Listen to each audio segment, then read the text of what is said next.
Hello and welcome to this week's edition of The Road Less Traveled with Gary L. and Gigi's Boo on rlm-radio.com and on rlm-radio.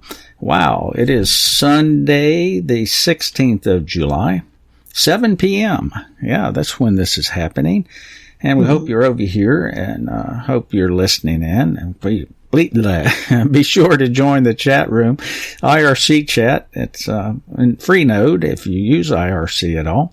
And it's # Real Liberty Media. If you're short of that, if you're not an IRC literate person, you can go to reallibertymedia.com, and underneath the channel selector, you'll see the gateway for the depths of the RLM chat room, where lots of people are presently residing, and they seem to stay here all the time. I don't think they have a home. And say hello to Gigi's Boo. Hey, Gigi's Boo. Good evening. How is everybody out there? Hope you're doing great. We're having a lot of thunderstorms and showers in the eastern part of the country. And from what I had saw, that they're having some flooding out in Arizona, I believe, and lots of other places, but glad to see everybody in here. Yeah. Good to see y'all. Been missing all of you since last week. Well, like I said, they're always here, so you can stop by and say hello. There's Cowboy Tech and Grimner, Moose Girl and Kate and Asmo and Betsy and Charleston and Chloe and Ibidon C. Java Doctor JJ's here. North Force Paul Bunyan. RLM Fluke is another little bot. He's a relative barman. He moved in. He hasn't left. You know how those go. Rob Works, Trust No One, Beetle Behind the Woodshed, Bitcoin Bob, Dima, Gigi's Boo's here. You just heard her. We can prove it. Yehovah, Wanataco, Kozu, Nelson Dubois, Phantom Link 2, Pawn Sauce, Rain, Sock Puppet, Stats Bob, Tit Bob, Tiddler Tip, T-I-P, not Tit. My gracious, Siri. Tip Bob and Ville. Ville is here. And behind the woodshed was whistling. I don't know what he meant. He's whistling. Who's he whistling? Whistling at Gigi's Boo, maybe. That could be. What do you think? Maybe. Maybe he's just whistling because he's happy to see us. Yeah. Happy to see you. Yes. Oh, it has been fun dodging it. Oh, he's talking about the storms. Okay. Yeah. Grimner said, sounds fun, Gigi's Boo. Nice. We've had some really rocking and rolling, and our Cocker Spaniel, who is very unique. And I'm going to get Gary to put a picture on here of him one night. He's the mayor of the town, and sometimes he surveys everything that goes on. And he has really inspected everything that's been going on. And when it thunders, we have another Cocker Spaniel who is scared to death of any kind of noise like that. But our Cocker Spaniel, when it thunders, he barks. He jumps up and runs all over the house and barks. Where are you? What are you doing in my house? Why are you barking? Why are you making that bad noise? Don't you know I rule here? He is so funny. He really is. I got to get Gary to post a pic of him so y'all can see him. He's a hot mess. Hal's seen him. Hal says he looks like a black hole. He does, but he's a type A personality, and he loves everybody. Doesn't matter who it is. He loves everybody. Yeah, and he is so difficult to take a picture of. As Hal pointed out, he absorbs all the light in a room. So when you take a picture, all you get is this darkness. He's like how many of y'all know Shaggy? And the singer he sang, Mr. Boombastic. Well, somebody asked me what Atticus's theme song would be if he was coming down the street, and it would be Mr. Boombastic, Mr. Lover, because everybody loves him. He's got people that come that he ran off to see when he was a puppy. He never forgot where they lived. Mm-hmm. If he can get up there to see them, he runs away. They'll come down once every 2 weeks, stop and Gary. That's Atticus' song right there. Can you hear it? Yeah. Cut that out, Gary. Some reason that's not playing across. What a feather trail is. There we go. Now we got it. A feather trail can be different things. It can mean different things to different tribes. As in, how did you hear it? Because, see, the Lakota think it some way, and I think it of a different way. Yeah. Yeah. The feather trail. Yeah. You got that covered, right? Yeah. Okay. I'll do it. He's got to tell me which one he means. Explain what a feather trail is. Well, now sometimes a feather trail can be as a signal to find a bird. The other one can be that a feather trail could be how a warrior might have lived his life. Kind of how they do the war bonnet chiefs. They can't have a bonnet until they've earned all those feathers.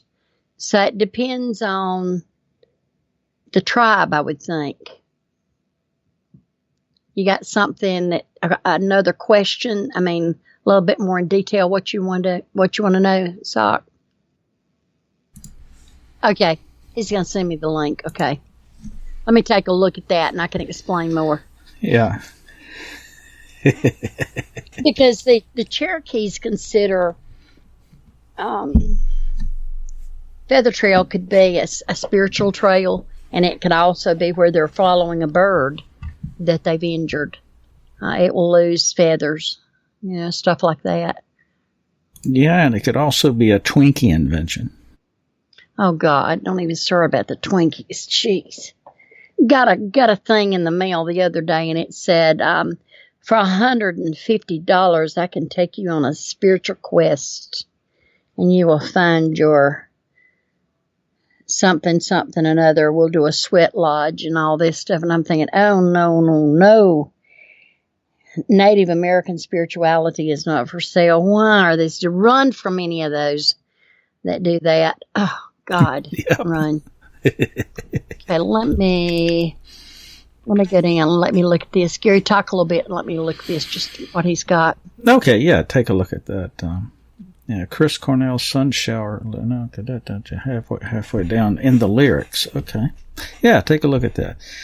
Yeah, and we have let's talk about what we have on board online tonight. Let me start out with, there's a little bit, Gigi's book found I think a very important story that we'd like to share. It has everything to do with self-reliance, actually. And, well, that'll be our highlight of the evening. But while she's looking, let me start out with another recall. And we always like to do the recalls because, it's hard enough to find anything good to eat. And then when you do find something good to eat, then you find out that it's not good to eat. Okay, if that made any sense. But here locally, I don't know if this affects anyone else because I don't know how far. Well, it's out of Bronx, New York, so I guess it is pretty widespread. Sabrett, skinless beef frankfurters are being recalled because they found bone fragments. Now, that's awesome. I mean, can you imagine chomping down on a hot dog that has bone fragments in it? Hey, a trip to the dentist, an unprogrammed trip to the dentist. Marathon Enterprises in Bronx, New York, recalling 2 million pounds of hot dog products that may be contaminated with extraneous materials specifically bone fragments. And Department of Agriculture, Food Safety and Inspection Service announced that Saturday. These ones are the ones in question produced between March 17th, 2017 and July 4th. Wow, what a coincidence. July 17th, a number of the products are subject to recall. And in this link, it has a full list of products. But since they have the picture here, let's see what the ingredients are. Here's the label picture. Beef water, salt, sorbitol, potassium lactate, paprika garlic powder, hickory smoke flavor, sodium diacetate. That sounds kind of plasticky to me. Sodium erythrobate, sodium nitrite. That's not necessarily a good thing. Anyway, I'll drop this into the chat room so you can see for yourself. For those of you who still insist on eating those nasty ass hot dogs, here's another reason why you shouldn't. Okay, I went up and read that song. I really think what they're talking about in these lyrics is a feather trail would be much easier. And what they mean by that, the feathers would make his trail softer to walk upon. I don't think that has anything to do with Native American stuff. I think that's just a lyric that they threw in there. That's just my personal opinion. Okay. Well, that's good. She got that. Probably correct, I think. Oh. Crunchy hooves, Sabrett hot dogs. Yeah. Yeah. Red Dye number 9. That sounds like a song. No, that was right. It's Love Potion number 9. Yeah. Okay. What about them hackers, Boo Boo Bear? Hacker news. We're going to touch some of these hot topics, then we'll transition into the main event. Wikileaks unveils CIA implants that steal SSH credentials from Windows and Linux PCs. This was July 6th. In their 15th batch of ongoing Vault 7 leak, they detailed 2 alleged CIA implants that allow the agency to intercept and exfiltrate security shell credentials from targeted Windows and Linux operating systems using different attack vectors. Then it goes on to talk about what SSH and all that is. This little program is dubbed Bothan Spy. It's an implant for a Microsoft Windows X shell client. And Gearfalcon targets the open SSH client on various distributions of Linux operating system, including CentOS, Debian, Red Hat, OpenSUSE, and Ubuntu. Both implants steal user credentials for all active SSH sessions, then sends them to a CIA-controlled server. So those of you who haven't, look, I'm going to read this. It's an excerpt from a secret no foreign document. Whoa. A secret no foreign paragraph, at any rate, from a document. The output file given to icehandler.py will contain the username and password for password authenticated sessions. For private key authenticated sessions, the username, key file name with some exceptions, and key file password will be available. The order of credentials for each connection will be password authentication, username, password, and public key authentication, username, private key name, private key password.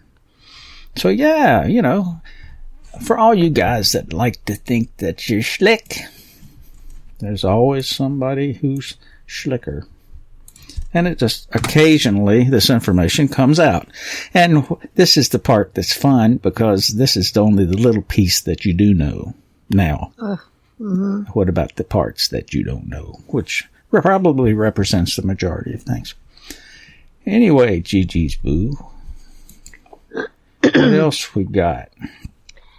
Well, I ran upon a story that has been out a while. But I just read about it, and I'm all into the workings of the human mind and how people live and the different cultures. And you're always hearing stories about people finding lost tribes somewhere that had never seen people before. But this actually, excuse me for doing that, clear my throat, was a Russian family that cut off all human contact and was not even aware of World War II. Now, they were found in the wilds of Siberia. There were 6 of them. And Gary's going to have to pronounce their names. I'm not any good with that. By Soviet geologists in 1978. And they said that the snows in this area linger into May.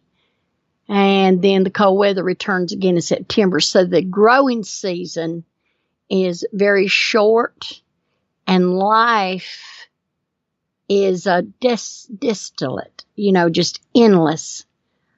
Is scraggy pines and birch forest and plenty of sleeping bears and hungry wolves and steep mountains and wild rivers and all such things as that, and lots of icy bogs. I wasn't aware that this part of the country even had bogs, but I should have known they had, but it didn't hit me.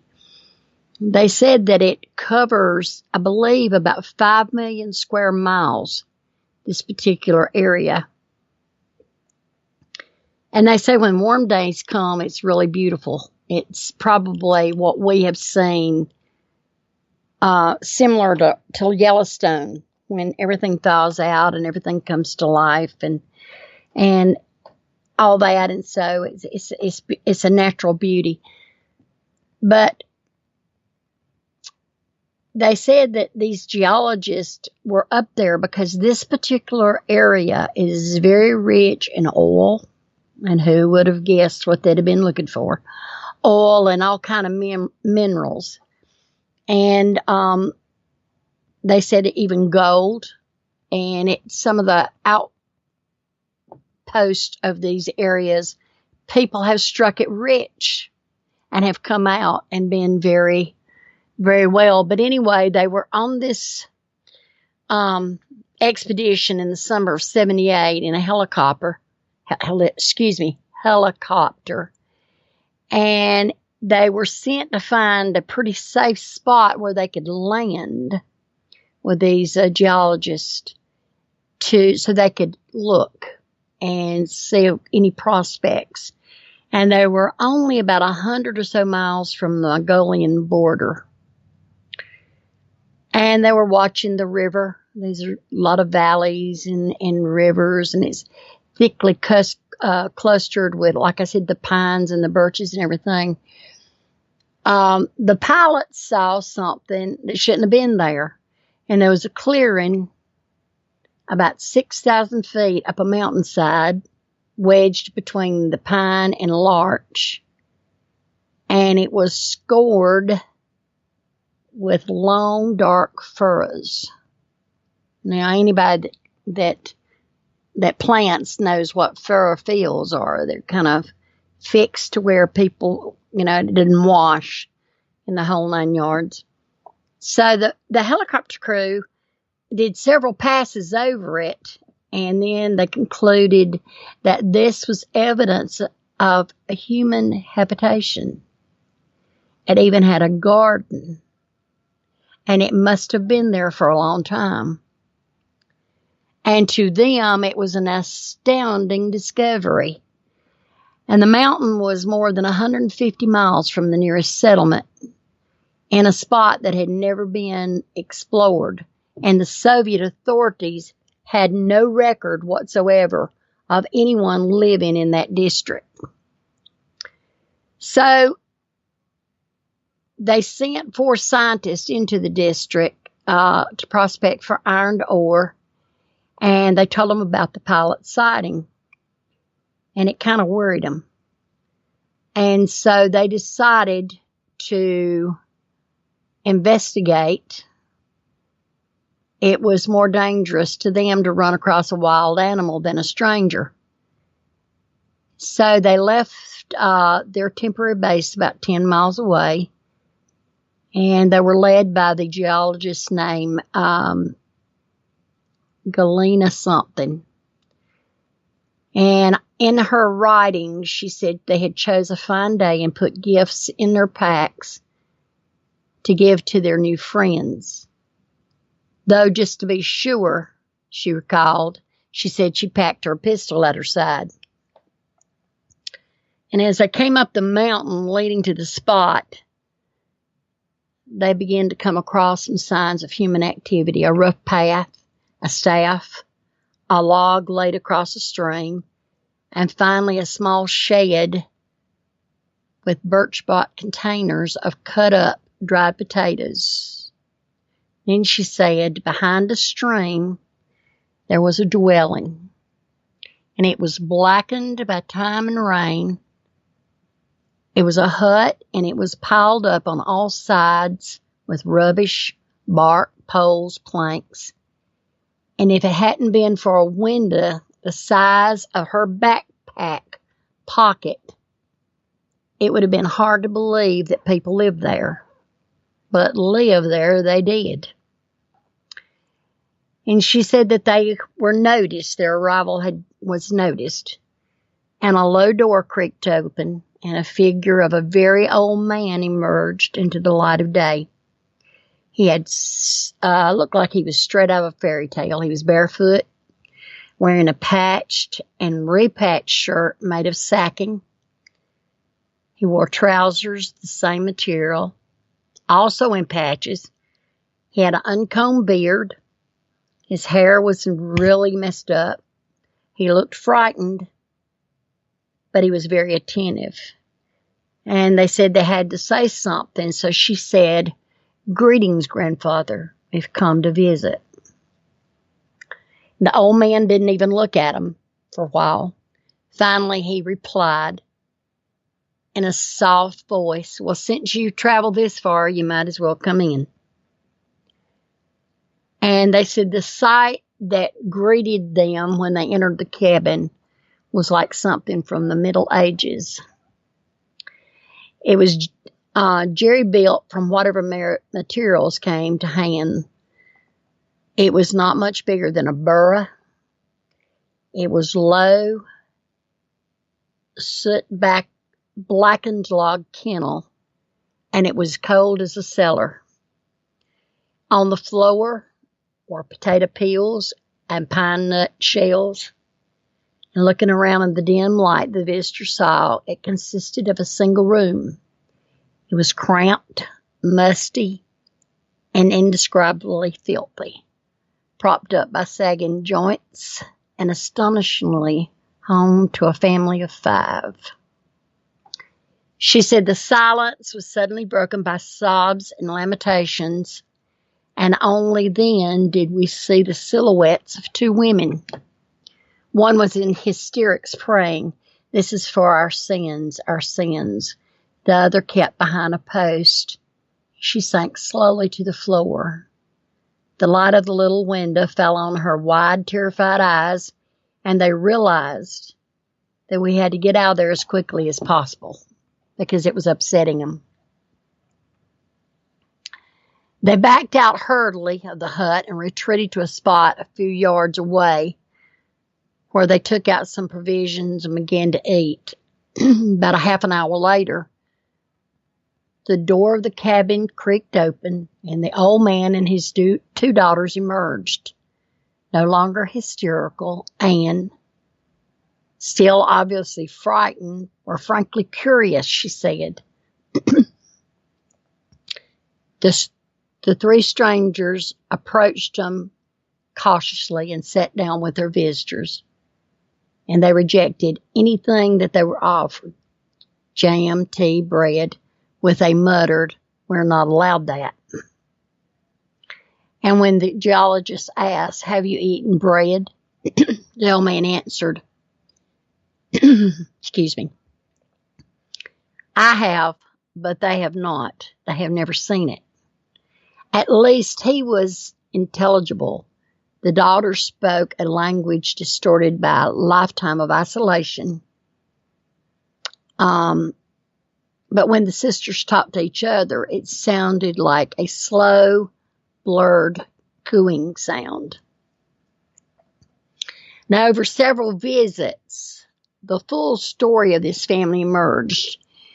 The old man's name was, say it, Gary, Carp. Likoff. Yeah, and he was an old believer, a member of the fundamentalist Russian Orthodox sect. They worshipped in a style unchanged since the 17th century. And the old believers, when they researched it, had been persecuted since the days of Peter the Great. And the old gentleman talked about it as though it happened only yesterday for him. Peter was a personal enemy and the Antichrist in human form, a point he insisted had been amply proved by the Tsar's campaign to modernize Russia by forcibly chopping off the beards of the Christians. But these century-old hatreds were conflated with more recent grievances. Carp was prone to complain in the same breath about a merchant who had refused to make a gift of 26 pods of potatoes to the old believers sometime around 1900. About that time, things only got worse for this family when the atheist Bolsheviks took power under the Soviets. Isolated old believer communities that fled to Siberia to escape the persecution began to retreat either further and further from civilization. During the purges of the 1930s, with Christianity itself under assault, a communist patrol had shot this gentleman's brother on the outskirts of their village while he knelt working beside him. He had responded by scooping up his family and bolting to the forest, which they went deeper and deeper until they found a place they felt they could be safe. Now, that was in 1936, and there were only 4 in the family then. Carp, his wife, a son named Savan, and a daughter, Natalia, who was only 2. They took their possessions and some seeds, and they just kept retreating deeper into the forest, building themselves a succession of crude dwellings until at last they had fetched up in a desolate spot. 2 more children were born in the wild. Dmitri in 1940 and Agafia in 1943. Agafia. I'm sorry. I can't say these names. Neither one of these younger children had ever seen a human being who was not a member of their family. And all that they knew of the outside world, they learned entirely from their parents' stories. The family's principal entertainment was for everyone to recount their dreams, tell their dreams. The children knew there were places called cities where humans lived crammed together in tall buildings. They had heard that there were countries other than Russia, but such concepts were no more than abstractions to them. Their only reading matter was prayer books and an ancient family Bible. The mother had used the Gospels to teach her children to read and write. She used sharpened birch sticks dipped into honeysuckle juice as pen and ink.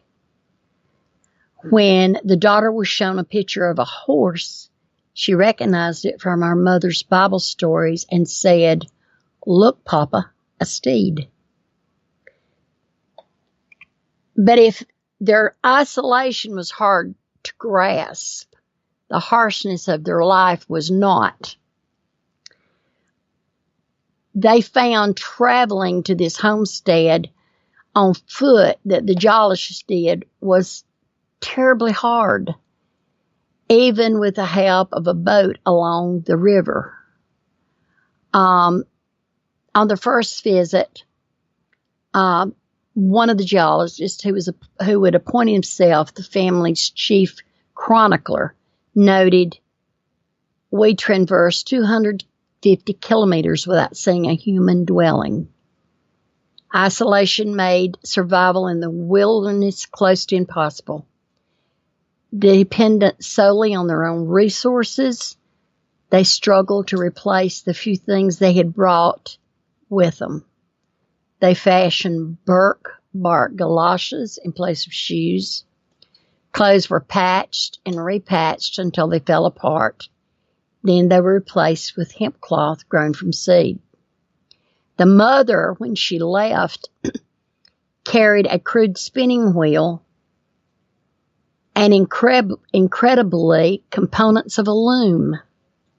Moving these things from place to place as they gradually went further into the wilderness must have required many long and hard journeys, but they had no technology for replacing metal. A couple of kettles served them well for many years.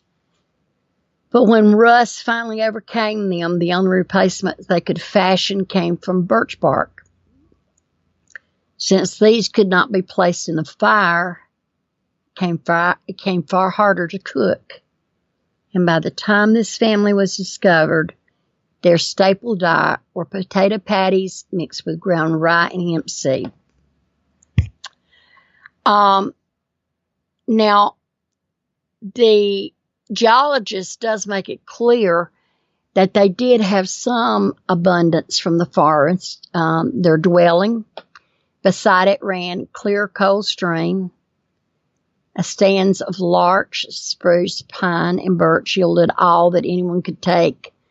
And bilberries, which I had never heard of, and raspberries were close to hand, firewood, and pine nuts were right on the roof.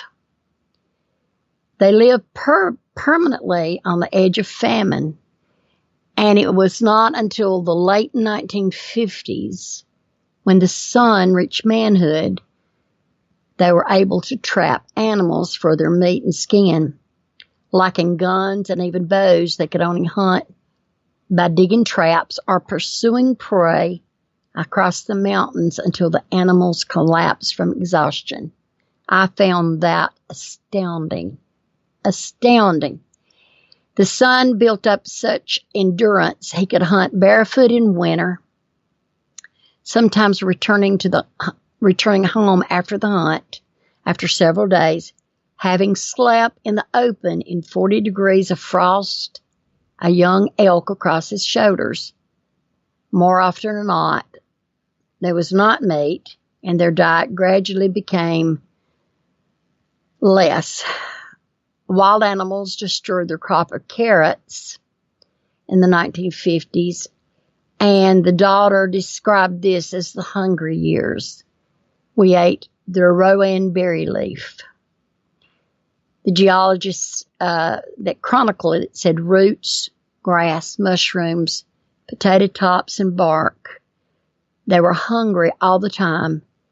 Every year we held council to decide whether to eat everything up or leave some for seed. Famine was ever-present danger in these circumstances, and in 1961 it snowed in June. The hard frost killed everything growing in their garden, and by spring the family had been reduced to eating shoes and bark. The mother chose to see her children fed, and that year she died of starvation. The rest of the family were saved by what they regarded as a miracle. A single grain of rice sprouted in their pea patch. They put up a fence around the chute and guarded it day and night to keep the mice and squirrels off. At harvest, the solitary spike yielded 18 grains, and from this, they rebuilt their rye crop. Isn't that amazing? As the geologists got to know this family, they realized they had underestimated their abilities and intelligence. Each family member had a distinct personality. The old man was usually delighted by the latest things that the scientists brought up from their camp, and though he steadfastly refused to believe that the man had set foot on the moon, he adapted swiftly to the idea of satellites.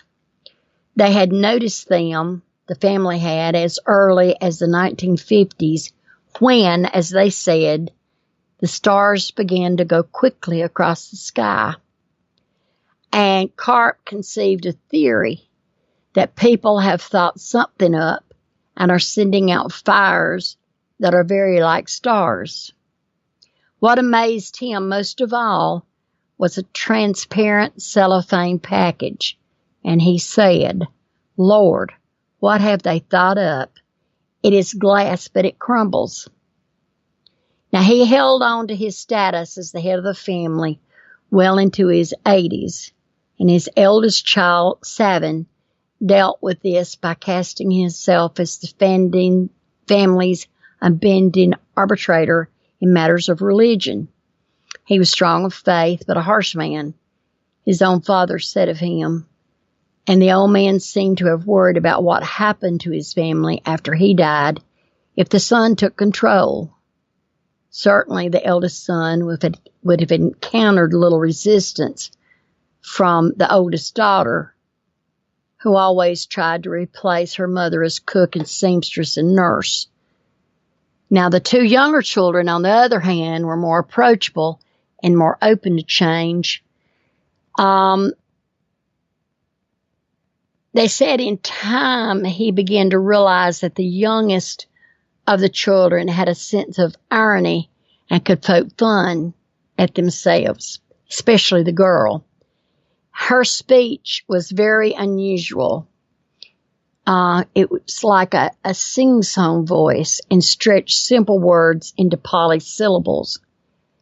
And it convinced some of the visitors she was slow-witted. In fact, she was remarkably intelligent and took charge of the difficult tasks in a family that possessed no calendars of keeping track of time. She thought nothing of hard work either, excavating a new cellar by hand late in the fall and working on by moonlight when the sun had set. Asked by the astonished geologist whether she was not frightened to be out alone in the wilderness after dark, she replied, "What would be out there that would hurt me?" I liked her remark. What would be out there to hurt her? Nothing but wild animals. Apparently they weren't afraid of those. The geologist's favorite was the oldest son. He was an outdoorsman.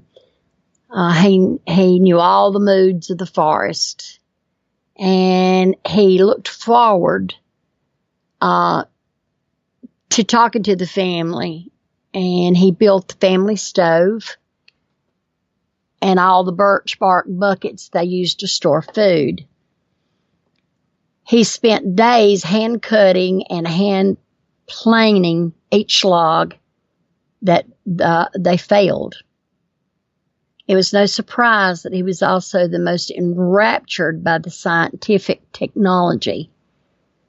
Once the relationship had improved to the point that they were comfortable with him, they took him down stream, and he spent so many hours in a little small sawmill, and he marveled at how easy a saw and a lathe could finish wood. And it's not hard to figure, the geologist said, that the log that took him a day or two to plane was transformed into handsome, even boards before his eyes. And he would put them in his hand, and he would say, "Fine." The father fought long and losing battle with himself to keep all the modernity at bay. When they first got to know the geologist, the family would accept only a single gift, and that was salt. Living without it for 4 decades, he had said it had been true torture. Over time, however, they began to take more.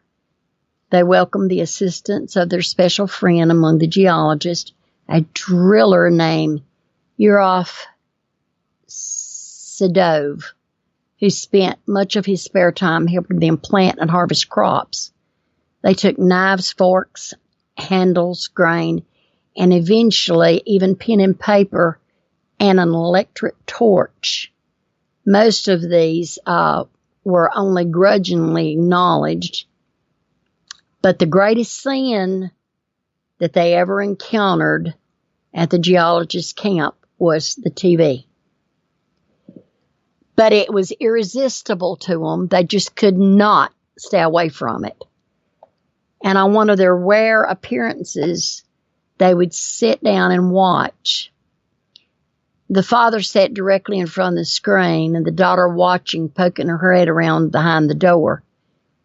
She tried to pray away her transgression, whispering, crossing herself. The old man prayed after diligently, and in one fell swoop.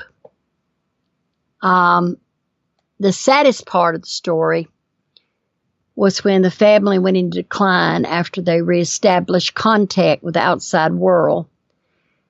In the fall of 1981, 3 of the 4 children followed their mother to the grave within a few days of one another.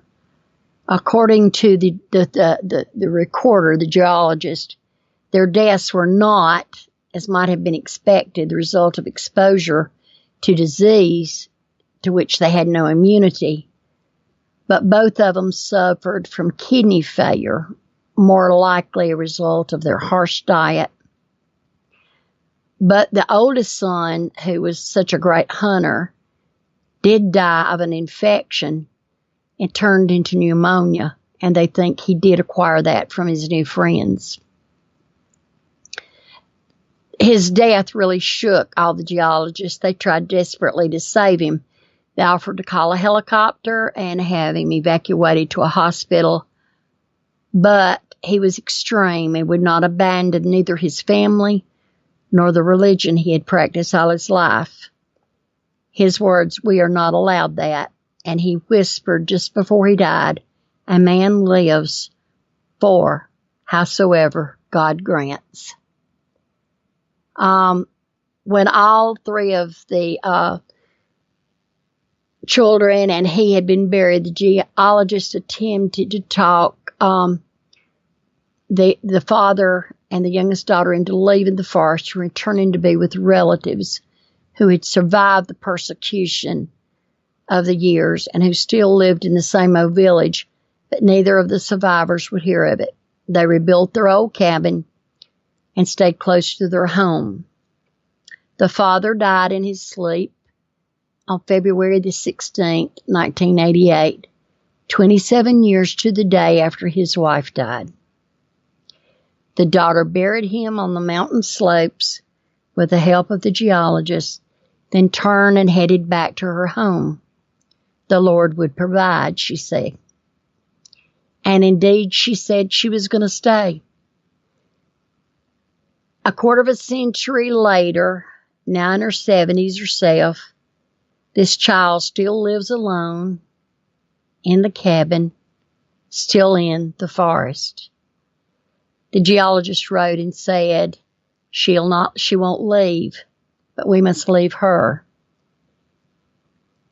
And he said, I looked back to wave at her, and she was standing by the river like a statue. She wasn't crying. She nodded. Go on, go on. We went another kilometer, and I looked back, and she was still standing there. Now, she's still alive. And isn't that fascinating? Yeah. That absolutely, when I read that, I said, Gary, this just is something that you hear all about all these feral people. Mm-hmm. These people weren't feral. These people went away to preserve what they believed in. And, hey, they made it. Yeah. They ran away from a political system that went out of control. And fortunately, they found a place where they could hide. And they adapted. And, you hear people now talk about self-reliance and prepping and all that stuff.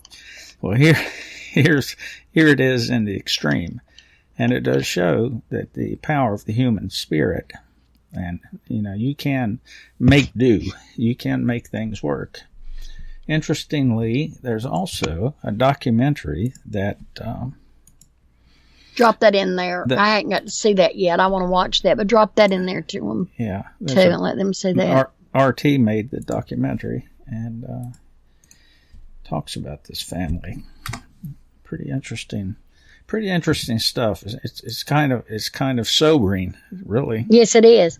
And to think that they were just so they were there with nothing. Mm-hmm. And I mean, and the sacrifice of the mother, mm-hmm. that really touched my heart, because most mothers would do that for her children. Mm-hmm. Yeah, and the fact that she's still living. Yep. Yeah. They called them old believers, but they're Orthodox Christian. Yeah.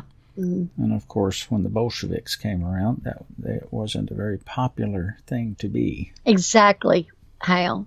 Response to persecution. Yeah. Yeah. That's it. It shows how you can do a lot more than you think you can. Put it that way.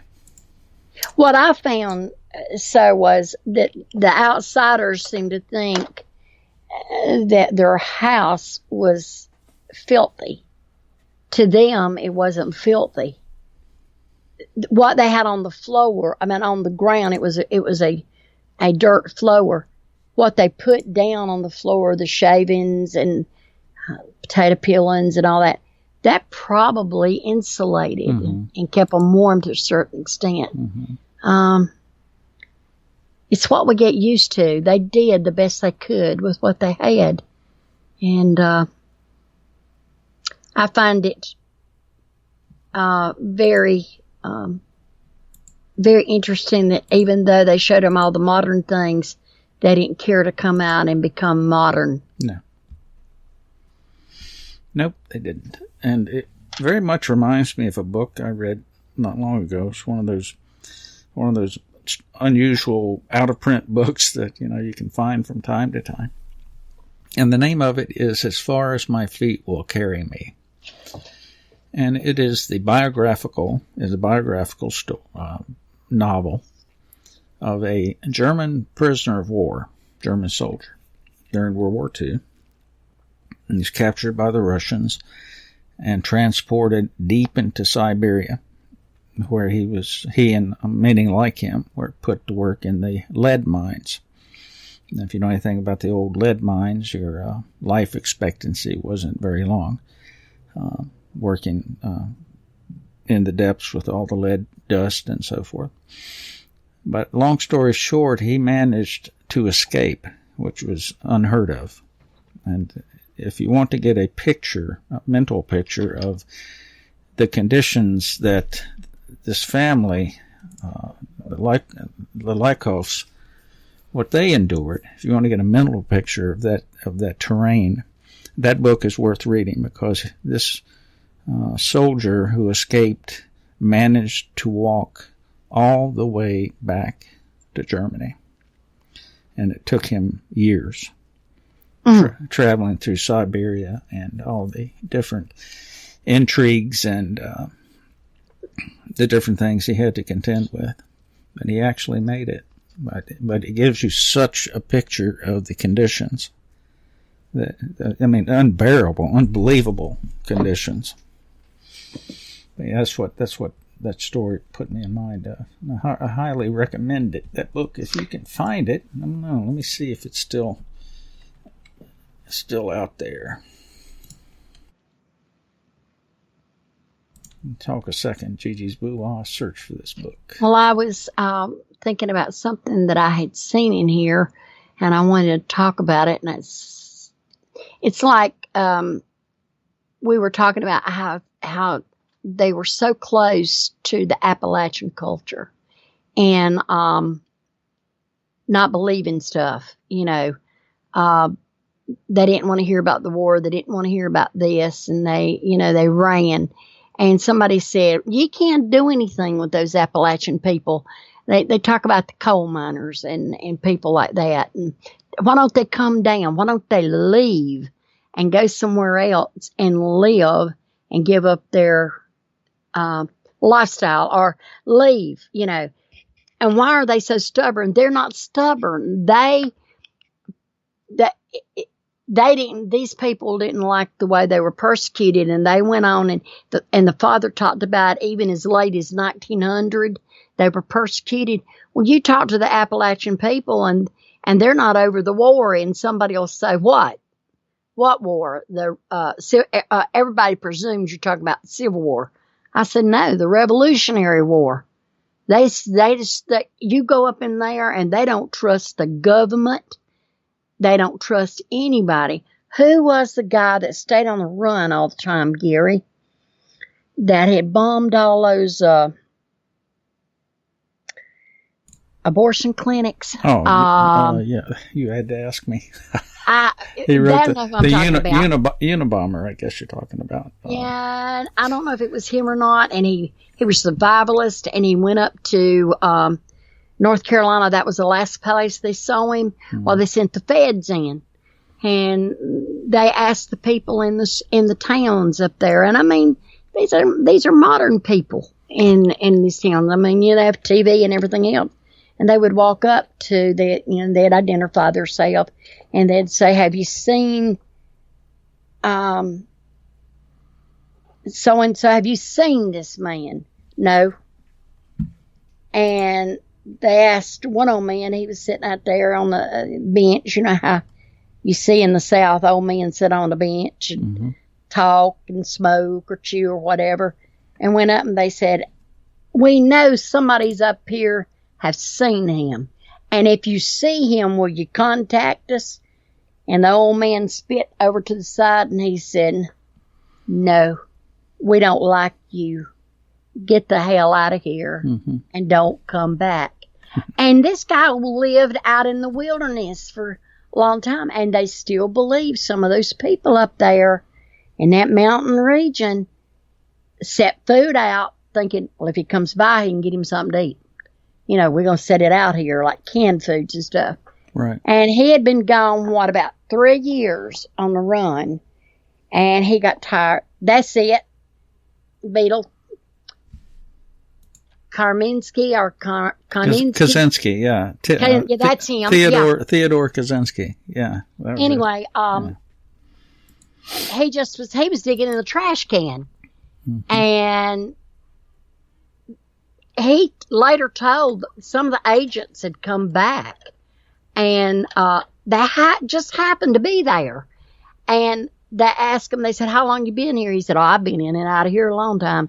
And they said, why did you let yourself get caught now? And he said, well, for one thing, I'm tired.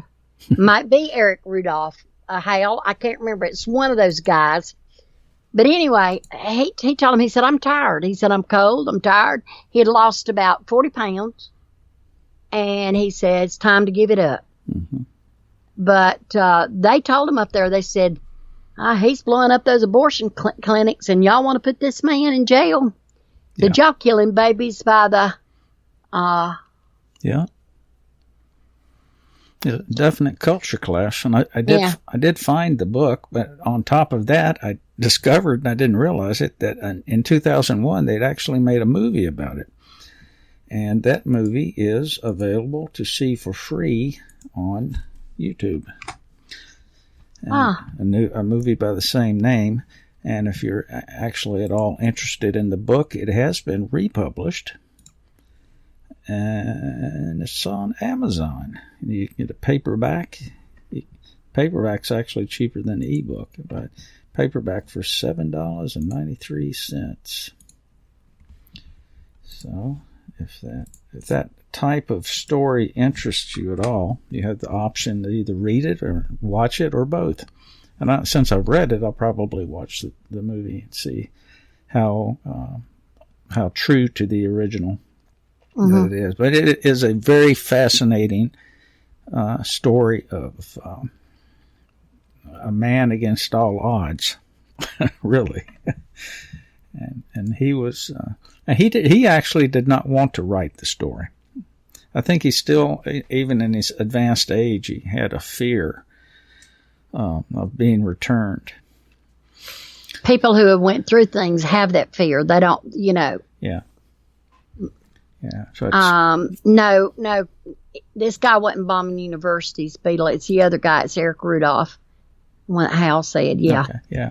Yeah. But yeah, and anyway, this guy, the actual writer of the biography, talked him into allowing him to write it. So he basically told him the story, and this guy wrote it down.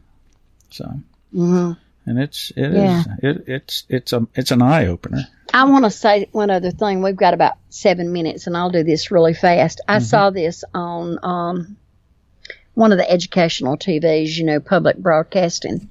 Yeah, I remember the little girl that they had that they found, and they said that she was raised by dogs, and she was over in the Ukraine.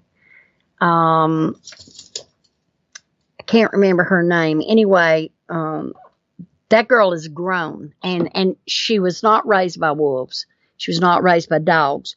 What happened, she had a real tragic child life, and she was put into foster care, and over there they have what they call training schools, like we would call them orphanages here. She never fit in. She was always a little different, backward. And so as she got older, and went to these places, the kids wouldn't have anything to do with her. So she became friends with the animals. They kept dogs. Dogs are all over that place over there. And she began to mimic the dog. And they interviewed her. This one psychologist or sociologist tracked her down, talked to everybody who had anything to do with her. And she did not adapt this behavior until she got on up. Then, after she got grown, she is a normal person. Now, she's still very shy, and she lives by herself. She's never married.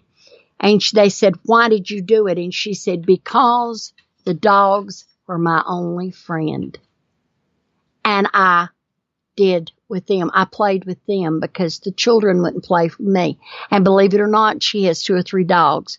So, when you hear a story about these people in Russia, and this is true, and then you hear this about this child raised in Ukraine by dogs because her family tied her out and all this stuff, when you trace it down and learn the real truth, it really is fascinating.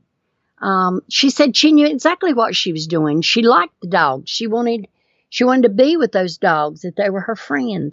They would even find her out on the grounds curled up with the dogs napping. And I thought, wouldn't it be terrible to be a little child and not have any friends except your dog? I've seen children like that. And they're bullied a lot. And I think that's what happened to her. And when she was bullied, she just regressed and played with the dogs and didn't care what the bully said. That's all I'm going to say. Yeah. I'm done. That's okay. Yeah, and that pretty much brings us up to the end here. Kind of sobering topics, and actually this all sort of came together sort of at the last minute, I guess. Last minute, yeah. Yeah. And it's pretty sobering what has happened and what in fact may also be in store for us in the future. But anyway, any parting words, Gigi's Boo? Just what I always say. Always take the road less traveled, and I love you all big to my heart. And good night. Yeah, and thanks for joining us yet again this week on rlm-radio.com and RLM Radio. Thanks to Grimnir, and thanks to everyone in the chat room. Oh, Grim, my mother says hello. She loves you. Mm-hmm. And you guys have a great week, and we'll catch up with you next time on the road less traveled. Bye-bye.